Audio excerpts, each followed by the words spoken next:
Hi, everybody. Welcome to tonight's author chat with Andrew Lawston.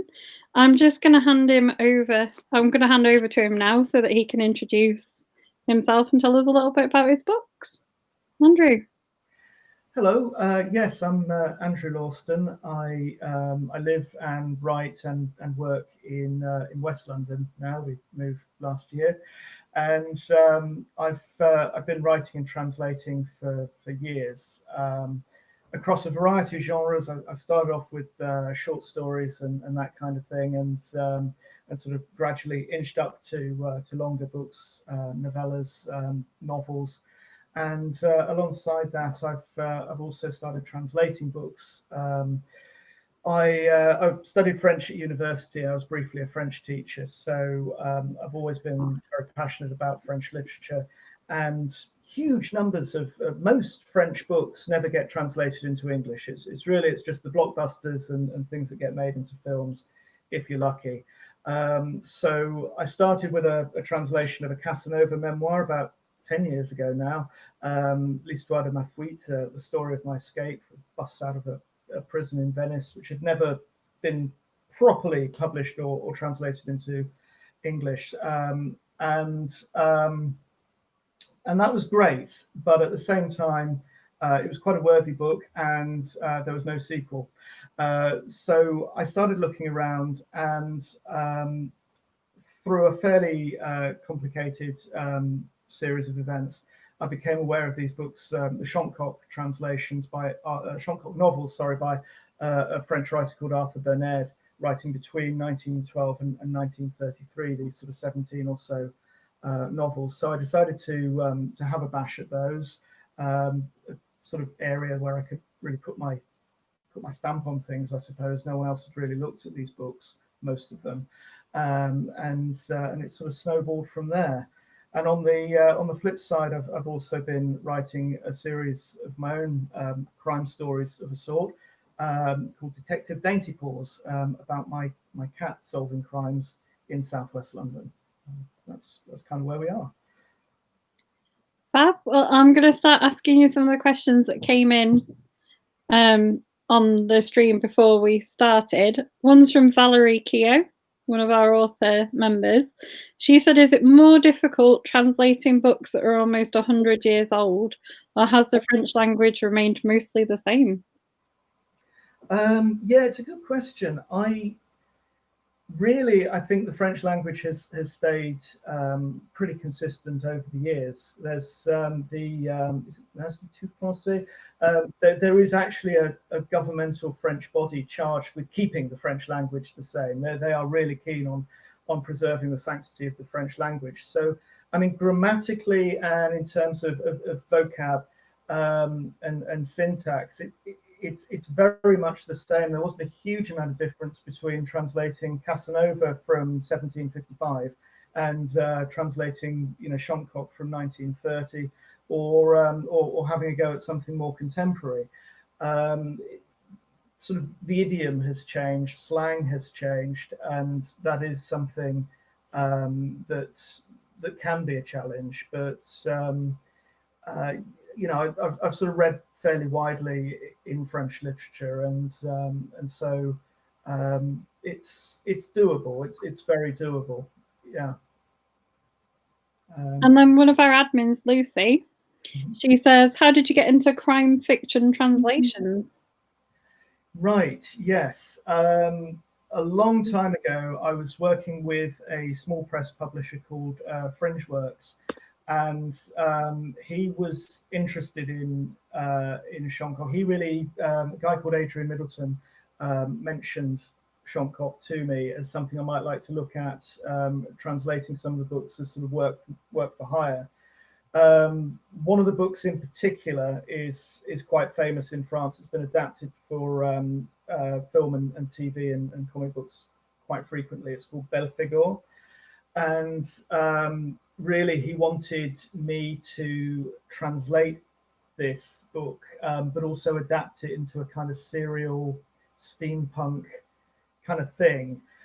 He wanted me to do this with another translator, a friend of mine called Chris Ames, and then it got a little bit complicated, but basically Chris wanted to do Belphegor on his own, and that was fine. So I worked on the original Chancock book from 1912, which Adrian didn't seem to know about. It's called Coeur de Française, or Chancock and the Aubrey Affair, as I translated it. And things went a bit strange with Fringe Works. It's a tough environment for small presses. But the upshot was that I had Chancock and the Aubrey Affair translated and on my hard drive for several years. And in the end, I put it out myself. It did not do very well, but the people that did read it really enjoyed it. And I became aware that there were all these other novels that he'd written later on. This dates back to 1912. It is a bit archaic, but it sort of Chancock came back in the late 20s and was really popular off the back of Belphegor. So I got hold of the others. One of them was on Kindle. The rest are archived on the French National Library website. And I started having a bash at translating them really for my own amusement, because the sales for the first one had been so, it was really an exercise in keeping my French sharp, to be honest. But, the stories were such good fun that I felt they were worth sharing. Cool. Lucy also asked, what were the biggest challenges that you faced when translating? Right. We've covered the language and the idiom and some of the slang, which occasionally is, a bit of a challenge. But I've faced a few difficulties. There's very practical ones. On the French National Library website, they had, of the 8 new exploits of Chancock novels that were published in 1929, they only actually had 6 of them up on the website, which I didn't realize when I started, and after I decided to self-publish them. So I was forced to, it was a pleasure. I eventually managed to track down L'Ogre Amoureux and Zapata on French eBay, and for a not inconsiderable amount of money. So there was a problem with actually physically getting hold of the books. The other problem is that the format of the books themselves is a bit odd. Basically, each page is in these 2 columns. I don't know how clearly that's coming across. And it's on sort of quite yellowy paper. And that's fine with the hard copies. But the French digitized ones that are actually, on the French National Library site, there's all sorts, they're cheap books. They were cheap books when they printed, and there's all sorts of printer errors. There's a page in one of them that's just completely covered in black ink, and I had to do all sorts of forensic Photoshop stuff to try and sort of get to the original French and to put it into English. There is a page in one of the books that I'm not too confident about. I'm pretty sure it's 98% there.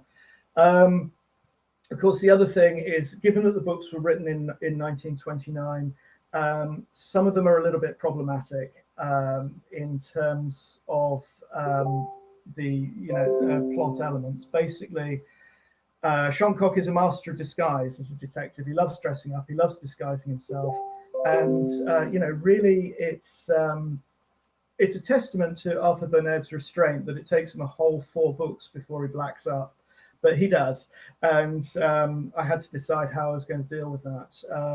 I've not shrunk away from it. I've just translated it, and I've put a footnote saying, look, this is not okay. I'm happy to engage with anyone that flags it up as a problem and sort of talk about it. But I felt that these aren't contemporary books. They are from the 1920s. And although he does black up and it's not okay, in many ways he's a surprisingly progressive writer. His female characters get a lot to do when he is disguised as a black man or as an Arabic man. There's usually an edge to it that he's Chancock is making fun of the attitudes of the way that people speak to him, and the way that he's treated differently when he's in these disguises. So it was a lot of soul searching, but that was a massive problem for me. I wondered how you navigated rights around the publications. to be able to translate them? Do you have to have like a right to translate them? Luckily, Arthur Bernard died in 1937, so thankfully the books are out of copyright. I did consult a couple of friends in the legal profession because it does get a bit tricky. So, I mean, this book was published in 1929. Bernard died in 1937, 70 years on, more than 70 years on. It is out of copyright, but what about the editing work that was done on it, the publisher's rights, that kind of thing? The advice that I received was that because I'm just translating it, it's a derivative work of an out of copyright text, I should be okay. If I was to type this up and print it in French, then possibly Jules Talandier or the whatever company, whatever form that company now takes, might have an issue and might have some groundwork. But because it's a derivative work based on the text, my understanding is that it's pretty much okay. So I haven't used any of the cover illustrations. I haven't played around with it, but it's I think it's okay. I only translate books that are well out of copyright, basically, to avoid that kind of confusion. Lucy also, oh no, sorry, I've got a question from Leslie that's more relevant. Leslie Lloyd. She said, did you translate the Old French into Old English or more modern? Yeah, it's a tricky one. I mean, as I said, the vocabulary is more or less the same as in contemporary French and contemporary English. So I've gone for more or less a direct translation. Occasionally things are a little bit stuffy, so I've tried to make them readable, shall we say. But these are books sort of set in the late 1920s. People are outraged at this countess has a writer friend who is a man and he must be madly in love with her and this kind of thing. So there are some quite old-fashioned attitudes within the books. So it wouldn't make sense to update the language hugely because I think that some of the sort of the very French and very 1920s attitudes that are in the books would start to look even more jarring than they do already. So I've used language that is accessible, I hope, but there's still that element. These are quite old books, and I need to sort of present them as being true to themselves. Lucy's question, her final question that I'm going to hit you with about your French books, is: are you forever upgrading your own understanding of the French language? Yeah, I think so. And I mean, it's one reason why I started. When I first translated my Casanova thing 10 years ago now, it was because I'd quit a job in media sales and ad sales. And I was sort of setting myself up as a freelance tutor, a freelance French tutor, but also a freelance translator. And I'd done various people's property contracts where they're building cheap houses in the south of France and that kind of thing. And really, I started translating. I was a few years out of teaching and a few years out of university, and keeping my French sharp was one of the main motivating factors. And it, yeah, I mean, it really has helped a lot, and especially doing it's not contemporary, but sort of 1930s crime fiction rather than something from the 18th century.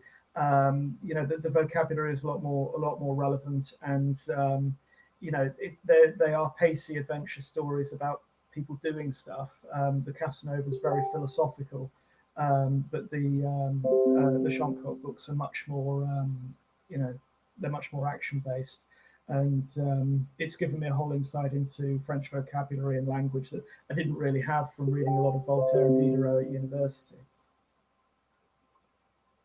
We had a question come in on the stream from Jo Furness, one of our author members. She said, did you relocate the books? Oh, No, the books are, with one exception, the New Adventures of Shoncock are all set within Paris. There's one that's set on the Brittany coast, and no, they've stayed in Paris. They've stayed at the original addresses. I mean, Shoncock, I think I said in the introduction the other week, it probably bears repeating, he's sort of slightly forgotten even by the French now. Belphegor is quite a big film, it's quite a big, like, the French know what Belphegor is, but the most recent film adaptations have actually cut Shoncock out of it completely. So I felt it was in a way more important to preserve the details of Shoncock's life completely faithfully. He's got a house on Avenue de Verzy, and it's not exactly Baker Street in terms of how famous it is, but I feel like I owed it to the character to keep it authentic and to keep it accurate. Did you spend time living in France when you studied? Yeah, I did. As part of my degree in French, I spent a year living in Bordeaux. I was studying at l'Université Michel de Montaigne in Talence, and I was studying philosophy. Weirdly, which it's exactly as much fun as it sounds. It was a brilliant year, full of drinking amazing wine, speaking a lot of French, and I wish I could have done more of it, really. I also, since secondary school, I've had a pen friend who lives in the Dordogne, so not too far away from Bordeaux, and she was actually at the university when I went there. So we've been friends for over 20 years, and I go and visit her occasionally, not as much as I'd like. She comes to visit, and my wife and I, we actually got married in the south of France a few years ago because we love the Dordogne, we love the sort of the Aquitaine region that much. So yeah, I've spent a lot of time in France over the years, not quite as much as I'd like. I've got a question from one of our admins, Samantha, that's coming on the stream, and I think she's referring to the play that you were talking about. She says, "Have you done any online acting whilst you're in lockdown?" I have, yes, I did. Yeah, I've done a lot of acting over the years, mostly amateur charity community stuff, but occasionally more professional theatre and a little bit of sort of extra work and background stuff in TV and film. And I haven't done any for 3 years. The last thing I did was a play called Puppy at the Vault Festival, which was a comedy about dogging and the dogging community. And so my friend Naomi, who was the playwright for that, she was commissioned to write a follow-up to Puppy to be filmed. And it's the difficulties of the dogging community in the era of social distancing and lockdown. So my wife and I had to film a couple of scenes for that over the last couple of weeks, and that launched on Monday. It's called Woof Woof. I think you can get to it through homotopia.net. It's part of a Queer Art Always season for the Homotopia LGBT plus theatre festival. That was a lot of fun. Sounds it. Well, Pat Adams Wright is watching. She's another of our author members. I'm going to ask you her questions.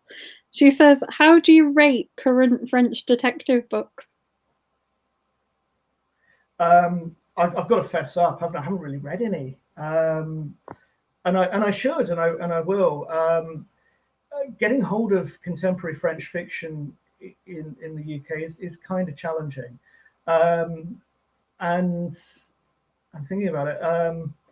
I think the only even vaguely contemporary crime fiction that I've read in French is a Wallander book, and that's Swedish, isn't it?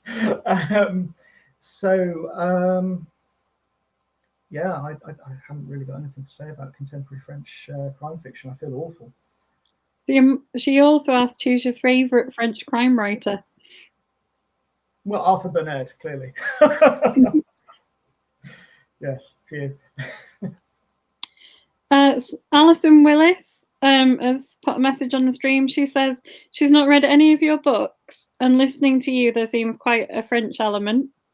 How do you feel about Baudelaire? Any influence? I think she's just trying to check how I pronounce it. Oh, Baudelaire. Okay, but yeah. Yeah, I mean, I read Les Fleurs du Mal at university, and I've read a bit of it since. So it wasn't just at university, but yeah, I don't think Baudelaire's a massive influence on me in terms of academia and my French grounding. I sort of leaned towards film at university, and I became massively into the films of Jean-Luc Godard, and that's kind of what I focused on in my MPhil. I looked at how he depicted violence in his early films. So I think Jean-Luc Godard is a massive influence on all of my work, really. Um, and Baudelaire is one of his influences. So indirectly, you know, yeah, absolutely. But no, sort of the great French filmmakers, the Truffaut, René Aumer, and Jean-Luc Godard in particular, are probably my biggest influences. Pat's come back. She says she recommends Fred Vargas and the Adamsberg series. Okay. Leslie Lloyd asked before we started.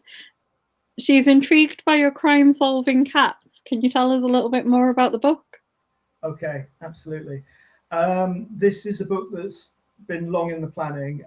Detective Dainty Paws, A Squirrel in Bohemia. And it's great to be talking to a crime audience that will get that joke, because I've had to explain it to so many people. It's depressing. You know, I thought it was one of the most famous crime titles in literature, but there you go. So yeah, A Squirrel in Bohemia.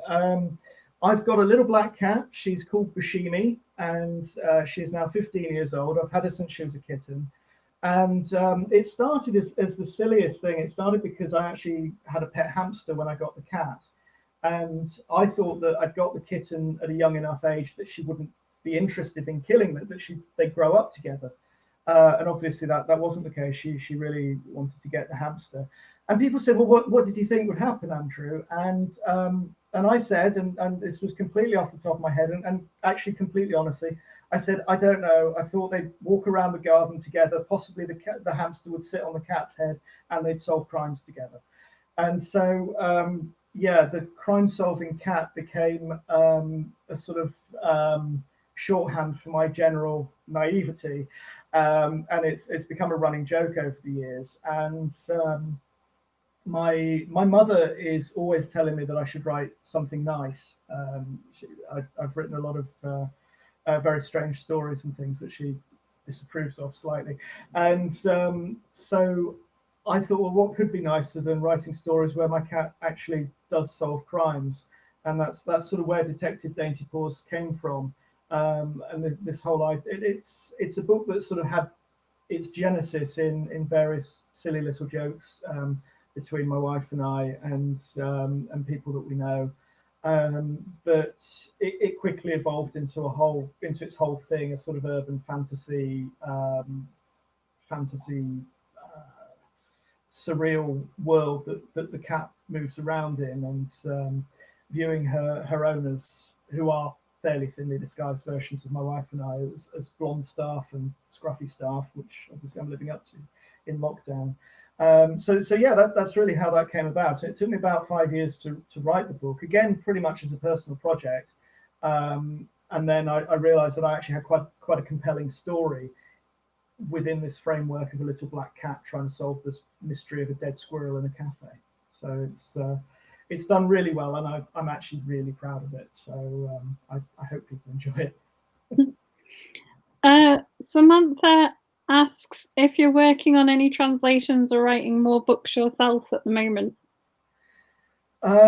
Yeah, right at this very moment, like a lot of people, I have had good days and bad days with lockdown and the current situation. So I in my head, I finished 8 books, 8 Shonkock translations, and the last one of those was self-published in back in April, I think. And I was going to take a long break and work on my original fiction. But I've been finding it very difficult to focus on creative, original work during all of this.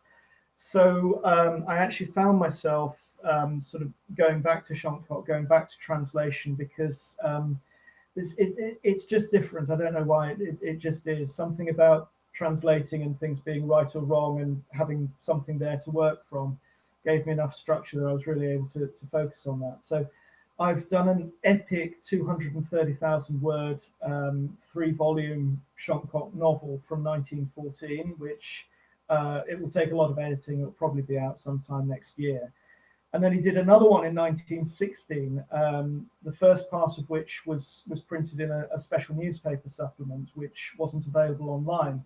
And I always thought, well, that's it then. I'm never going to do that because it's missing the first 5 chapters. And then I managed to find it online. So this is about 300, well, not this, but the whole book is about 350,000 words long. It's a 4-volume epic. And it's basically Shonkock, the First World War years. So that's my new project, because I'm finding it so difficult to really get down to grips with writing original fiction in lockdown. She also asks, Samantha, do you have a favourite part of your writing process, or of the writing process? Again, maybe this is why I'm having trouble writing original fiction during lockdown, because what I really like doing is writing. That first draft is brilliant, brilliant fun. Meeting characters for the first time, sort of feeling your way through a plot, solving problems as they come up, finding out there's a whole load of other problems that you didn't realize until the second draft. But I love that active creation and bringing new stuff into the world. And the way I tend to do that is I go to the pub, usually just whichever one's nearest, but I'm lucky we've got some very nice pubs near us.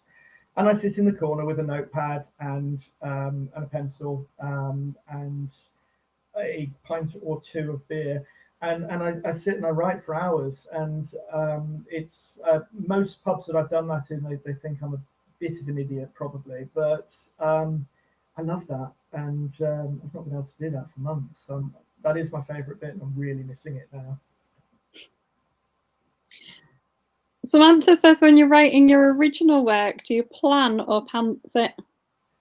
I very much pants it. Yeah, I do.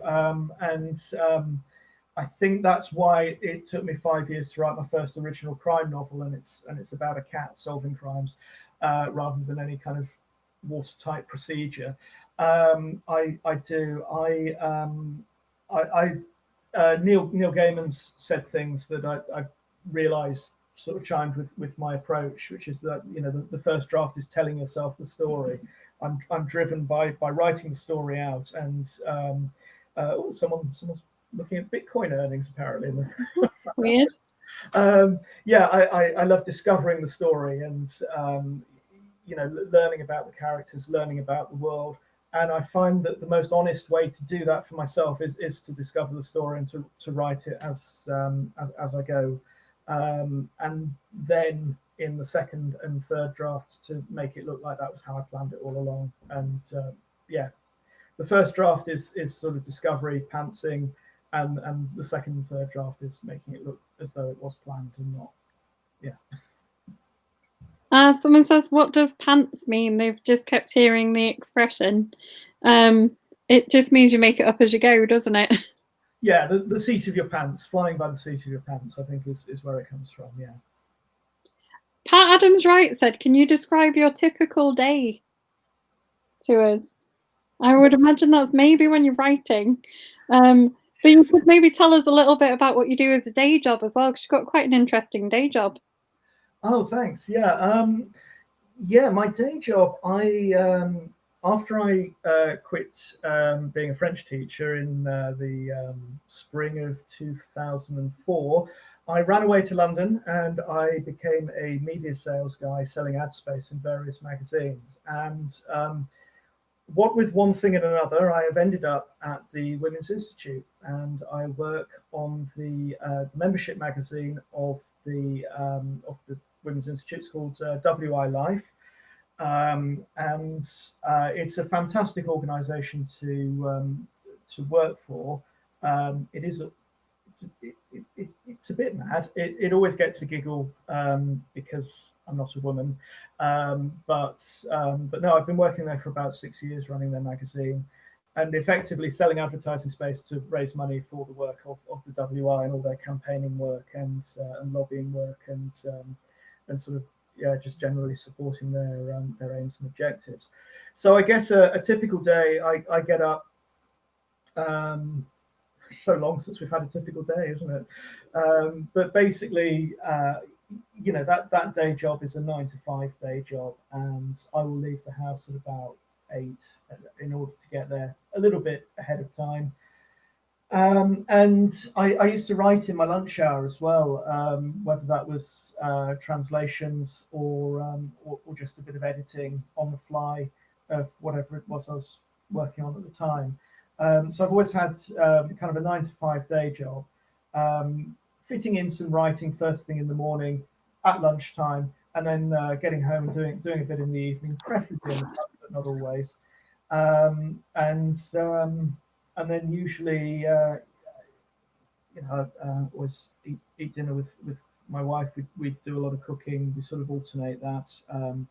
My wife works in childcare and usually gets home after me. She's furloughed now. She's making lasagna. But in general, I've been getting home early, so I've been doing most of the cooking during the week. So I get home, I'll cook. Mel gets home. We have a nice dinner. We talk about our day. Then I'll usually go off and do a little bit of writing, a little bit of work on stuff. And Mel's doing an MA in children's literature, so she's got study to do as well. So we sort of get crack on with things, and then from around sort of 9, half 9, we'll sit down and watch a bit of telly. We watch a lot of films. In the current climate, we're watching a lot of streamed theatre. Thank goodness for the National Theatre; they're absolute godsends. And then go to bed. Would you write a children's book with your wife as a co-author? No, I wouldn't.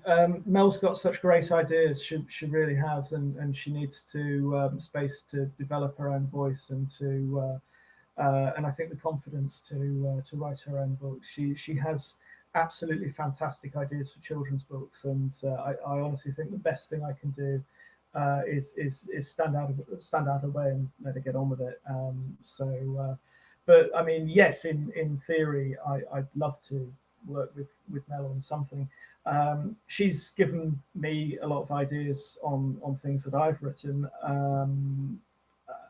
There's a few suggestions Mel came up with in Detective Dainty Paws, and especially in the sequel that I'm working on at the moment, although that's taken a bit of a backseat due to current events.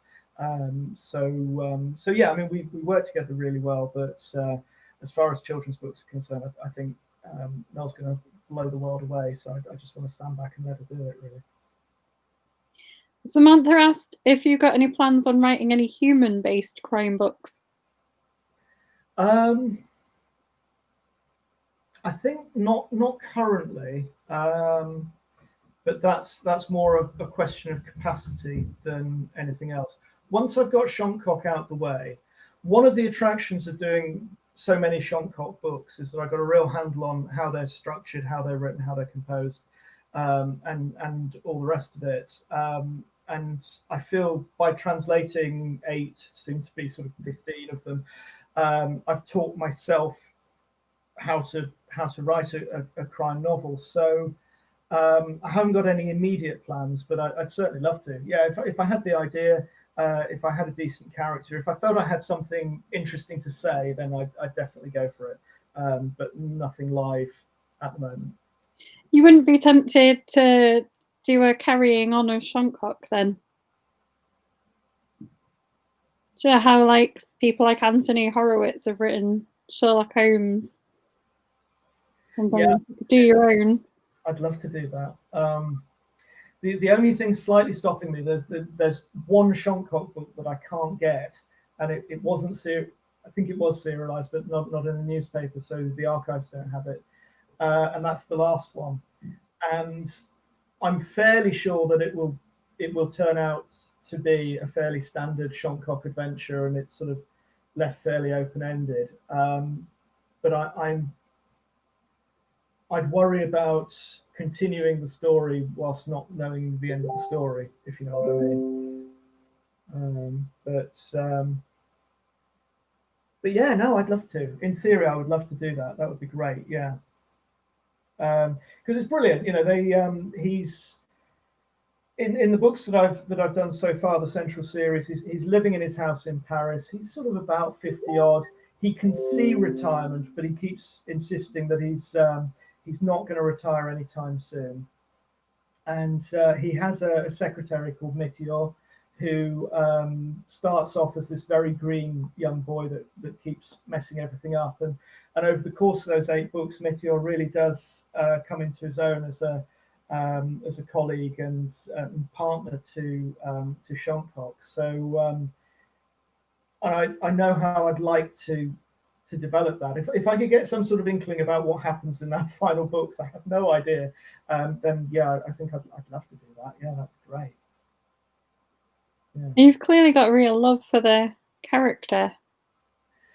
Yeah, he's really grown on me. You know, back when I did the 1912 one, it's a great book. It's a classic of French literature, and I'm not sure why this one was never translated into English before I did.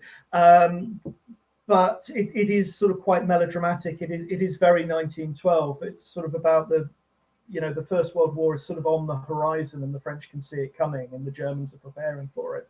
And so it is quite melodramatic and quite mannered and very nationalistic. But I really, when I did the second lot, the 1929 ones, I really started to fall in love with Shonkock because he's so incredibly French. In one of the really early ones, he actually gets stabbed, and to recover from a stab wound, he says, "Oh no, I'll lie in bed and drink champagne until I feel better," and this kind of thing.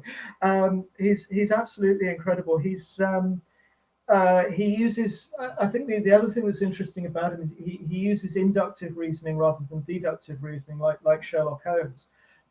Even though in many ways he kind of is the French answer to Sherlock Holmes, and quite a few people who've read my translations are sort of picking that French Holmes thing up. But from a very, very French perspective, you know, he loves food, he loves wine, and he is extraordinarily intelligent and insightful. Sometimes slightly conveniently so, but he's just incredibly brave and forthright and pragmatic, and yeah, he's an absolute hero. And I really hope that people read the Shonkock books that I've translated here and put them into English and self-published them. That'd be, yeah, obviously that would be great. But I really hope, and there's some sign that this has started to happen, that the French start to take notice of Shonkock again and sort of bring the original French books back into print, and the French rediscover him as well. So I think they've kind of missed a trick by forgetting about him a bit. He's brilliant. Samantha asked earlier up in the stream one of her favourite questions, which is, what's your most memorable moments as an author and a translator?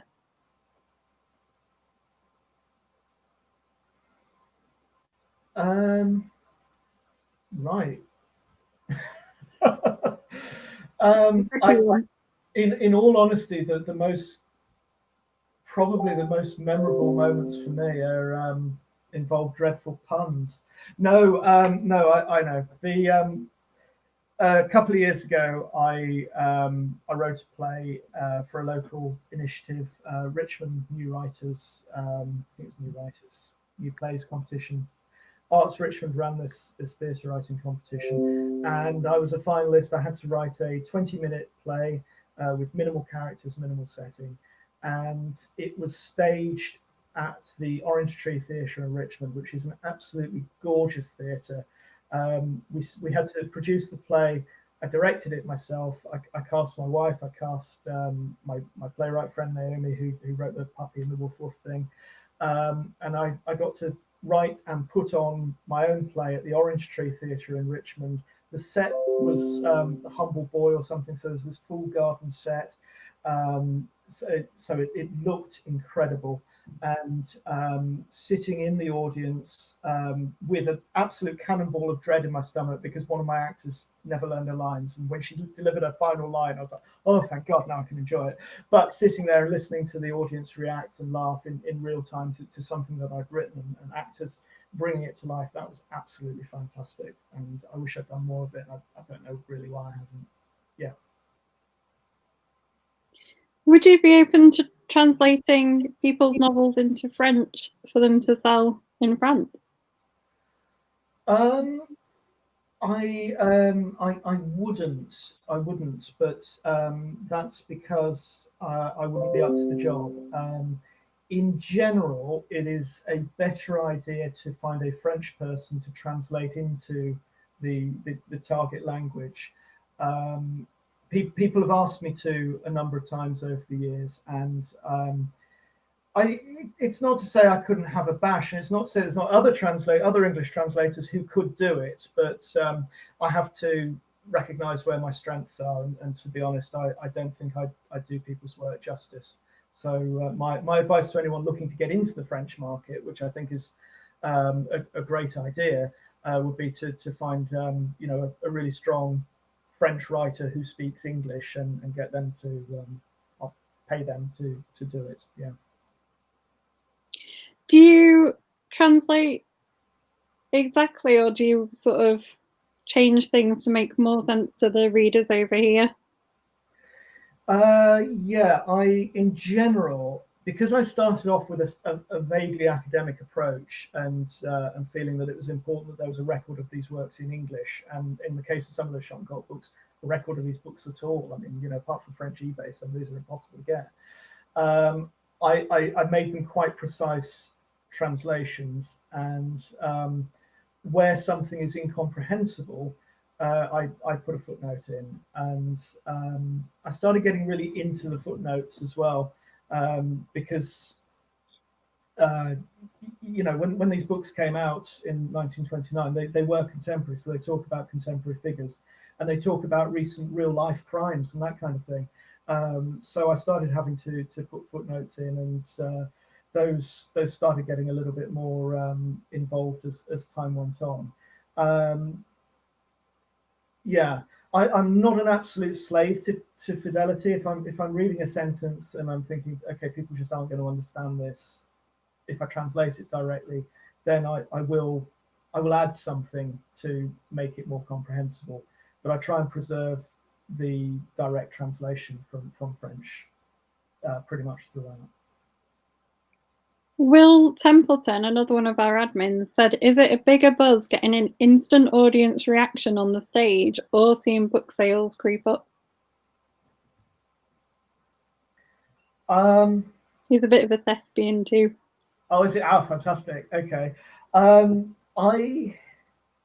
It's a tough one for me because I don't sell many books. But there was this one day where I had a book barbad on Casanova, and I was briefly like number 65 on Amazon or something, and that was a massive rush, but it's a numbers game. I can't get as excited seeing sort of numbers as I do getting feedback, whether that's feedback from reviews and comments and things like that online, or the thing with the play. The round of applause was absolutely fantastic, and I've done a fair bit of acting, as I said, so I'm kind of wired for applause, really. So yeah, I'd say that was the bigger buzz. Having said that, I do love seeing my sales figures creep up, so please don't let that stop anyone. Do you read all your reviews? Yeah, I do. I know that strictly speaking, I shouldn't, and I probably shouldn't admit to it either. But because I've been working in a bit of a vacuum with the Shonkolt books, I basically translated 8 books.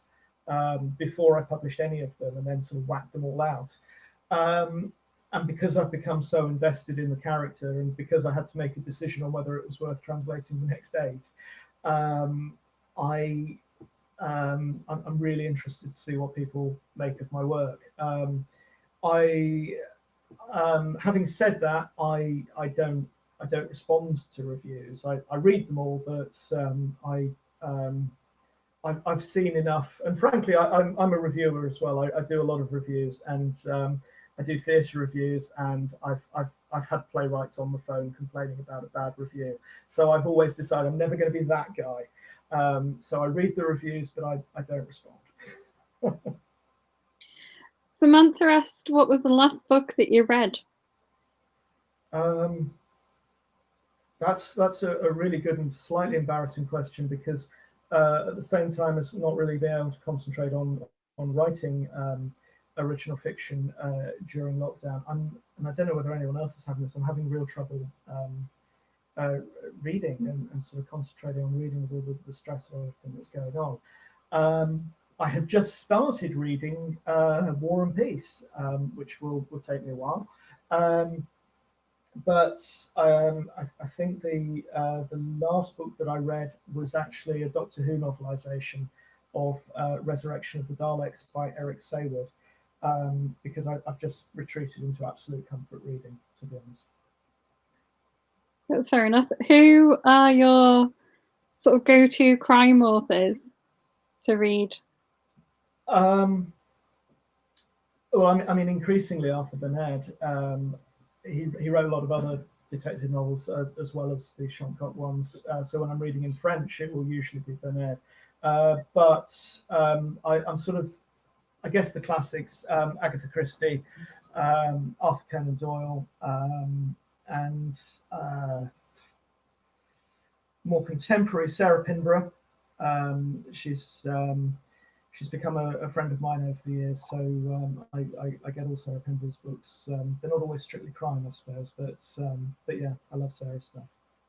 Do you read often in French, or do you make a sort of special effort to do it every now and again? I make a special effort to do it as often as I can. I will usually have something French on the go on my Kindle. And that's partly because it's quite difficult to get French language paperbacks in the UK. So yeah, French on Kindle.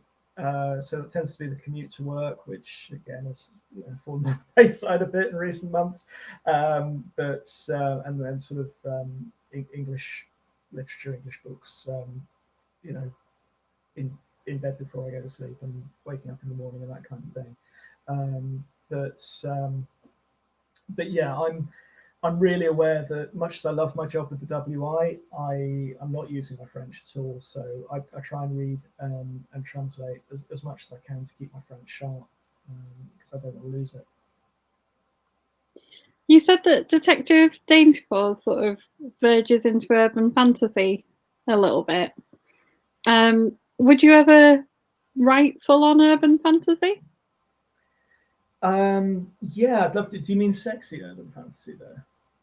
No, I mean more like Dresden Files urban fantasy. Right, yes, I would do that. Sorry, I've noticed recently, I love urban fantasy. I ever since Neverwhere was on telly in like the mid-90s, and I devoured that, and then I found the book, and I was in love with the book.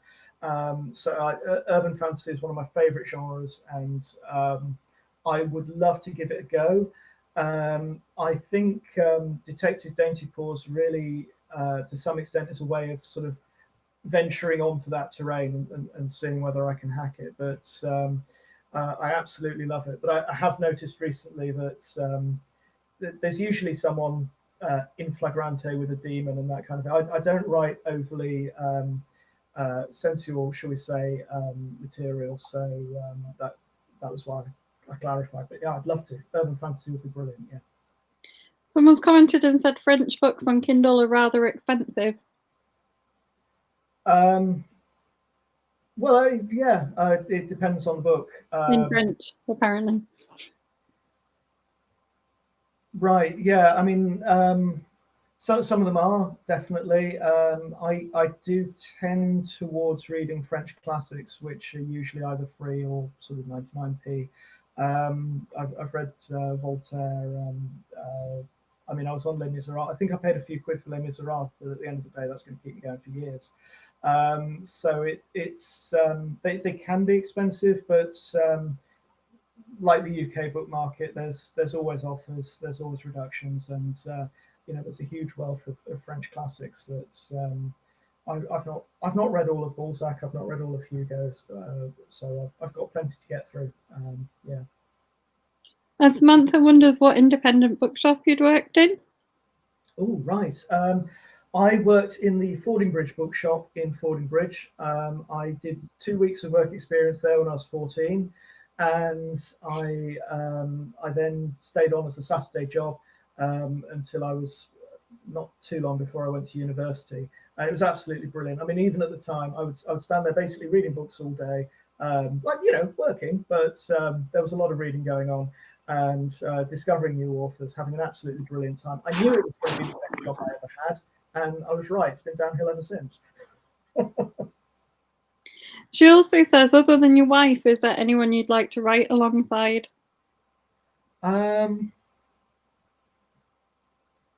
Yeah, I mean, I've got various. I think probably the answer to that, unfortunately, is no one that anyone's likely to have heard of. But I've got various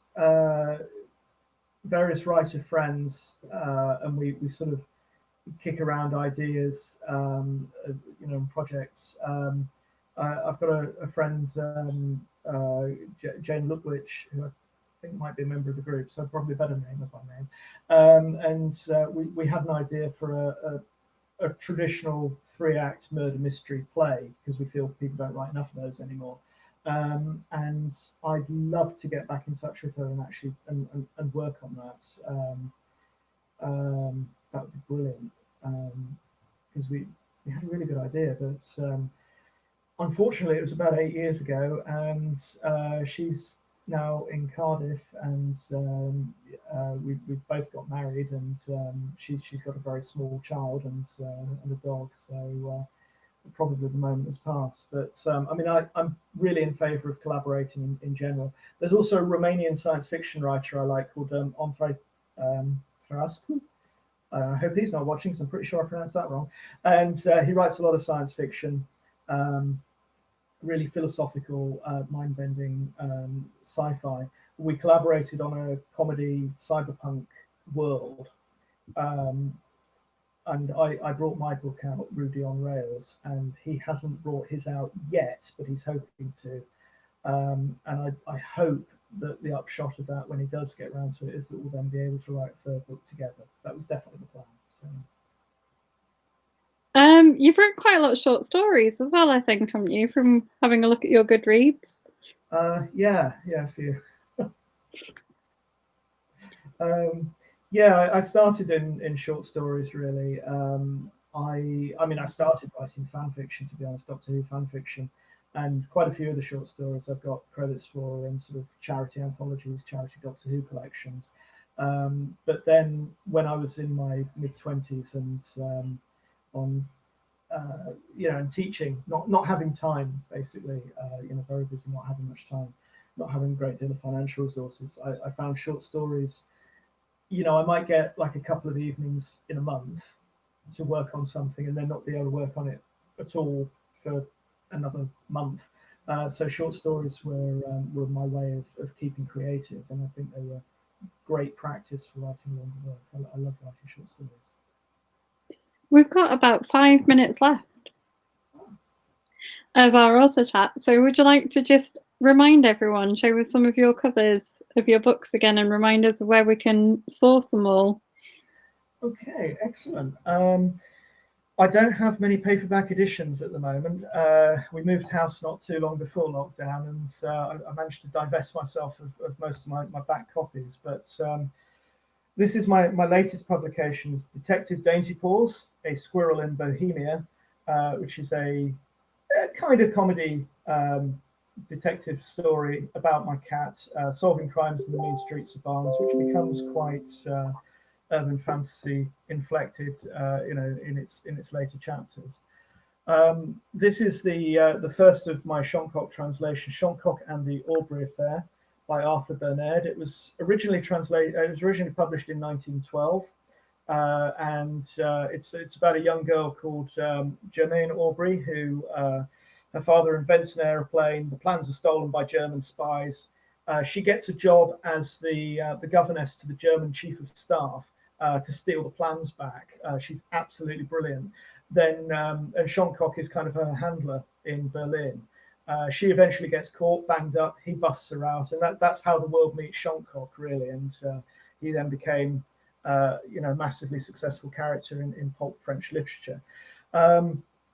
I don't have covers because unfortunately the current Shoncock translations aren't yet available in paperback. But Shoncock and the Mystery of the Blue Train, Shoncock and the Haunted House, Shoncock and the Aviator's Crime, Shoncock and Zapata. That's not my cover, that's the original. Shoncock and the Amorous Ogre, Shoncock and the Condemned Woman, and Shoncock and the Lady Killer are all available on Kindle and on Amazon under, if you search for Arthur Bernard, which is Bernede, don't need to worry too much about the accent, or under my own name, Andrew Lawston. Most of my books are exclusive to Amazon at the moment. I appreciate that's not always ideal for people, but I'm on something of a shoestring budget, so I've had to sort of make do with that. I've got theatre reviews. Probably don't need to mention that, really. Sorry. I've got theatre reviews on markaspen.com if you want to check that out. But I've also got a Facebook page, author page that you can find in my own name, Andrew Lawston, and there's sort of regular updates there, and I'm on Goodreads and all the usual social media channels. I know a lot of people like to buy signed copies of books in our group. So do you do that? Can people contact you directly to purchase a signed copy? Yeah, any of my books that are available in paperback, I'm more than happy to do a signed copy. There's an element of bear with at the moment. I don't have a huge stock of books at the moment, so we'd have to factor in Amazon's slightly unusual fulfillment times at the moment. But yeah, absolutely. No, I'd love to. That'd be great. Yeah. That's wonderful. Thanks so much for coming and spending some time with us. Oh, thank you. It's been brilliant. And no, thank you for having me. I love the group. I've been a member of the group for about, I don't know, 8 or 9 months now, and it's a really special place, and everyone's so enthusiastic and brilliant. I do love it. Thank you.